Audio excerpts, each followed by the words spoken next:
তো hello guys, তো আজকে হলো দিদির জন্মদিন। তো দিদি হলো মা অসুস্থ, তো হসপিটালে ভর্তি আছে। তো এই কারণে আমি দিদির জন্য কিছু রান্না করে নিয়ে যাবো, মানে আমিও করবো, মাও করবে তার সাথে। তো কি কি করছি তোমাদের সাথে অবশ্যই শেয়ার করবো। তো আজকে হলো আমার দিদির জন্মদিন, তার ছবিও আমি এখানে দিয়ে দিব। তো আজকে আমি বানাবো হলো পায়েস। তো আর বানাবো, আর কি কি বানাচ্ছি তোমাদেরকে দেখতে লাগবে অবশ্যই। তাহলে ভিডিওটা কেউ স্কিপ না করে ফুল ভিডিও দেখে নিও। দেখো আমাদের বাই, রান্নাবাড়ি করে দেবে, দেখা হচ্ছে, বাই বাই। এটাই হলো বার্থডে গার্ল, তোমরা ভালো মতন দেখে নাও। উনি ক্যামেরার সামনে আসতে চায় না, তো এই কারণেই ভেবে দেখানো।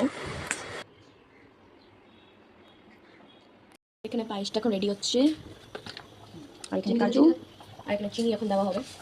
এখন চিনি দেওয়া হচ্ছে, এখানে মিষ্টি হবে চলুন। আর এখানে আলু কাটা হয়েছে, আর এখানে পনির। তো রান্না হওয়ার পর তাদের জিনিসটা শেয়ার করছি। এখানে কি আছে? এখানে আমার ডাল আছে, এখানে মুগের ডাল আছে, এখানে মুগের ডাল তৈরি হচ্ছে। আর এখন এখানে কাজু দেওয়া হচ্ছে এখানে। তো রান্না হওয়ার পরে তারপর শেয়ার করছি কি রান্না হচ্ছে এখানে।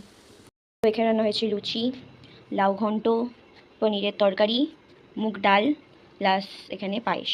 আর এখানে রয়েছে কোল্ড ড্রিঙ্ক, মানে ক্যাম্পা। তো এখানে এটাই রান্না হয়েছে আজকে।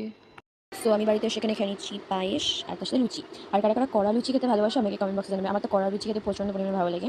তো কাদের কাদের ভালো লাগে অবশ্যই জানিয়ে দেবে কমেন্টে। মাসিমণি আছে হসপিটালে, তো এই কারণে বেশি কিছু রান্না করতে পারিনি। তো এইটুকুই রান্না করতে পেরেছিলাম। তো আজকে শনিবার ওরা নিরামিষ খায়, তো এই কারণে নিরামিষ করেই রান্নাবাড়ি হয়েছে।